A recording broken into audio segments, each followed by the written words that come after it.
Okay, I'm here with Jakob Kaszuba, PFL Europe reigning lightweight champion. He's undefeated 12-0 and he is back in the playoffs this season too, September 28th in Glasgow, taking on Daniele Scatizzi. Jakob, how you doing, man? Doing great. Thanks for having me. Of course, of course. 3 weeks to go, just about a little under that now. But obviously you live in Florida, so you're going to be traveling presumably earlier than most people on this card. We just talked about this a little bit before we started the recording, but how is everything going to go for you over the next couple of weeks? Oh, well, now it's, we're winding down. It's more about making weight. All the training is done. I'm in shape. So now it's just trying to hit that 150, 156 on the dot pounds. There's like 70.3 kilos. And yeah, so it's kind of automatic now. I've done this so many times past year that it's like the same old process. So nothing special. But yeah, I got this week of training, next week of training, and then I never train fight week. Obviously you said that the weather's not been so good for you in Florida right now, but Florida to Scotland, that you'd think that would be sort of that's something you need to get used to, right? Ah, I mean, I went to Dublin last year in December. I went to Paris, September and March this year. So I'm in the hotel most of the time we're inside, so it doesn't really matter. But I am a Florida boy, right? Like when I was in Paris and Dublin in September, December, I was cold. So I always have a hat on because my ears are not used to it. Were you born in Florida or did you move over when you were young? No, I was born in Poland. I moved to the States at the age of 9. So, Okay. I was sort of raised here in the States, right? By my Polish family, and I speak Polish, and I go back to Poland every year, but in the summer. Okay. Okay. Yeah, last time we saw you in action, obviously, first PFL Europe card of this year, which was March over in Paris. You got the decision win over Kane Musa that night. How do you look back on that one just a couple of weeks out from the next round? How do I look back on the King Musa fight? Yeah. Okay, well, it was okay performance. I mean, I knew I won, but I didn't win Yeah. in the manner I wanted to. But he was very well prepared, and he was probably the most game opponent I ever had. I mean, he knew how to improvise mid-fight. Most guys don't improvise. So I couldn't do the same thing. Uh, Maybe my lack of improvisation by then didn't get me the dominance that I want. But I still won looking at the control time, the strikes thrown. Yeah, he was a game opponent. I'm glad I met the UK legend in the ring. He's a very cool dude. Yeah. And obviously, you did enough there to get you through to the next round of PFL Europe this year. Daniele Scatizzi is the opponent this time out. He's a guy, 20 fights, well-known guy across the European scene. He was in Bellator before. That's how he ended up in PFL now. Um, what are your thoughts on him? He got a really impressive finish in his first round fight. Yeah, yeah, he's dangerous. It's gonna be a tough fight, but you go out to bang and win, and it's gonna be fun. It's a good fight for the fans. It'll be cool. How do you see the skill sets matching up between yourself and him? Well, he's got experience, right, which is nice. But in terms of technique, from the striking to wrestling, I'm better in every aspect of the game. So I'm just gonna dominate whatever I want to dominate. Uh, but he'll come in hard, so it's gonna be sort of a brawl, right? And whoever's got the better conditioning will win. Obviously, the other lightweight semi-final, Conor Hughes, Ignacio Capella, a win in your fight would see you facing the winner of that fight. How do you see that one going? Uh, I really don't know. The British guy, the English guy is the better. Connor is the better striker, but the English guy's got some. Ignacio got some heat in his hands. So you know, if Connor can have a good defense and outstrike him, then he'll win. And if Ignacio hits that one punch, he brings him down, right? But I'm happy with whichever guy I get because I will. I'm just a better all-around fighter. I want to talk about last season. Obviously, you claimed that $100,000 check. Obviously, being based in the US, you fought your whole career in the US. Mm-hmm. Did it feel like you were maybe coming in as a bit of an unknown quantity? Like you weren't in Cage Warriors, you obviously weren't in KSW, anything like that. So, did it feel like maybe the people in Europe weren't as familiar with you, your opponents weren't as familiar with you, and that was helpful in getting you to the end? Yeah, yeah, it always is. Everyone didn't know who I was, so kind of surprised everybody, and no one was really getting ready, before the start of the season for me, right? Because no one knew how good I was, and now they know that I'm good, so everyone was studying me, especially when I was warming up, even in Paris. Drivers in my locker room were really studying my warm. That was kind of funny, and it was nice to have the element of surprise. But I keep changing my game, so they might expect something, but I'm gonna come out a totally different fighter.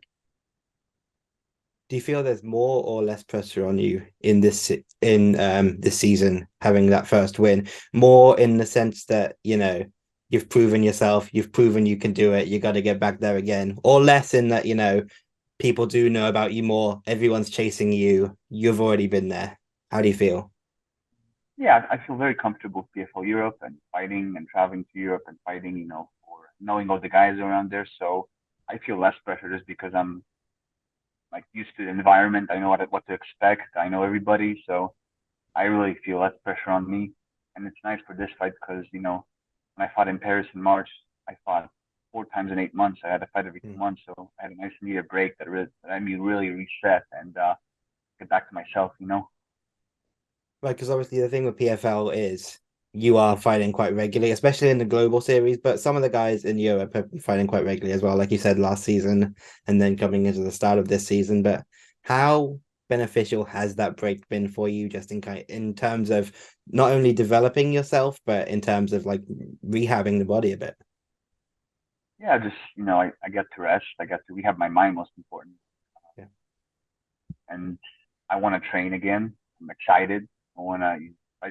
I came Mustafa. I didn't fight that fight, and I wanted to fight in July of this year instead. But PFL didn't give me a choice, so I pushed through it, and I had zero enjoyment in training, and now it's nice to feel good, want to train, want to cut weight. So yeah, it's nice. It's like a nice little reset, and you'll see how much better I am as a fighter in the ring now because of this break.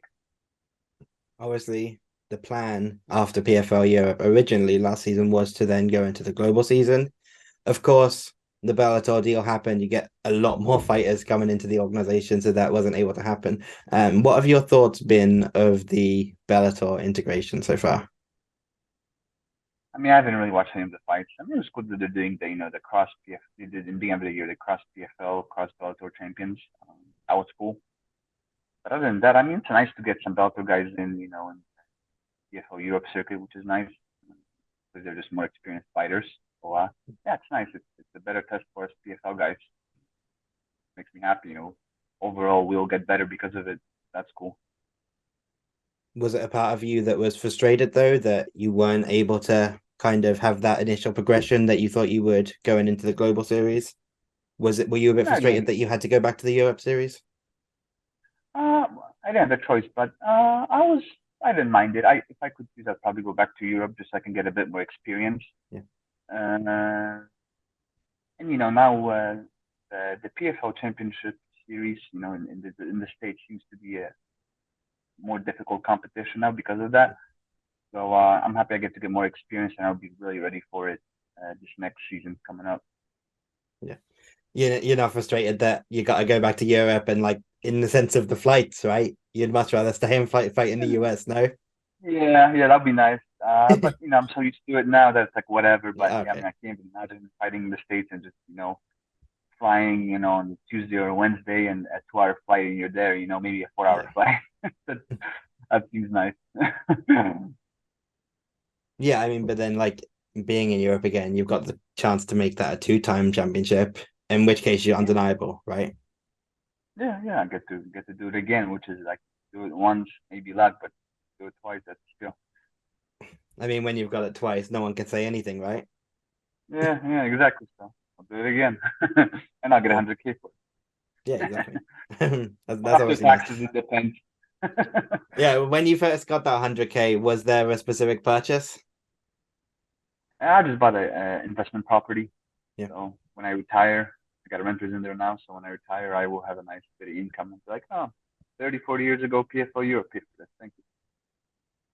Obviously, while we talk now, you are at work. You work as an auditor for Florida. Mm-hmm. Balancing that with fighting at such a high level, fighting all around the world, what has that been like? Because obviously you see guys early in their career that maybe have a job to kind of make ends meet, but you're a guy Mm-hmm. 12-0, fighting at a legitimate high level all around the world. How do you balance that? I've just done this my whole life, ever since, fifth, sixth grade. Me and my dad would I'll go to school. He would pick me up, go to training. I would do my homework in the car while driving. Hmm.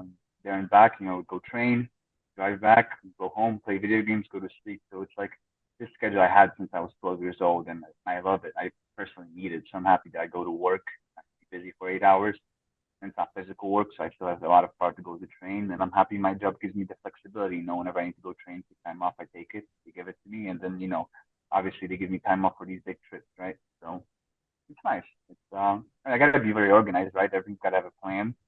Yeah, But like I said, I've been doing that since I was 12 years old, so it's second nature to me at this point. cool. We have a bit of a quick fire segment, so I'm just going to ask you some quick fire questions. Fire. Okay. Favorite food? Greek girl. Favorite drink? Uh, Creamy root beer Zevia. Favorite breakfast cereal? Uh, Chocolate Nesquik balls, whatever puffs I guess you call Favorite movie? them. Favorite movie? That's a tough one. This is always the tough one. Whenever I Yeah, ask there's so many. this to a fighter, it's always the tough one. I'm trying to think what comes to my mind. I guess one of my favorite movies of all time that I used to watch as a kid a lot is Patriot. It was with Mel Gibson. That was pretty sweet. Favorite TV show? Uh, Altered Carbon season one. Favorite musician? Favorite musician. Right now, I'm listening to at the moment it's Polish artist Gibbs. Favorite sport other than MMA? Favorite sport other than MMA. It was nice when I went to the gym in the Olympics. I got to watch gymnastics. I was like, if I Yeah. would do something else in my life, it'd be gymnastics. Favorite fight? So let's do favorite of your fight and favorite fight of all time. Oh, the one that comes to mind, my favorite fight when I watched Jan Blachowicz knock down Corey Anderson in the first round, and then my favorite fight, uh, probably my first one in PFL Europe, just because it lasted in 2 minutes maybe, and it Yeah. came in and out, and no one expected it, so that was cool. Favorite fighter? My favorite fighter, I guess Ilya Takuya, just because he's so crisp with his angles in boxing, and he's like a very high level technical striker, which is cool. Favorite submission to practice? Favorite submission, elbows to the face. Um, Funniest person you've met in MMA? Funniest person I've met in MMA, my friend Corey Taylor. And the best piece of advice you've been given? The best piece of advice I've been given, buy plastic. No, that's a reference from Graduate. But my best piece of advice, be consistently average. So just show up, do your work, do it again the next day. Perfect. I want to thank you for taking the time today, Jakob. Very excited to see you back in PFL Europe 3 for the 2024 playoffs, semi-finals, whatever you want to call it. OVO Hydro in Glasgow. The Zone, of course, is where you can watch that. And yeah, give us the hard sell, just finally. When yourself and Daniele Scatizzi step into the cage, what can the people expect? Just war, good old war, and fighting to the death. It will be fun. It will be good. It will be a good fight to watch. All right, We got perfect. both great conditioning, and we're both high-level fighters. It will be entertaining. Yeah, perfect. I'm looking forward to watching this one for sure. It's one of my most anticipated fights on this card. So yeah, Sweet, thanks. yeah, I'm looking forward to watching. Thanks for taking the time today, Jakob. Best of luck. Thank you for having me. It was a pleasure. Thank you.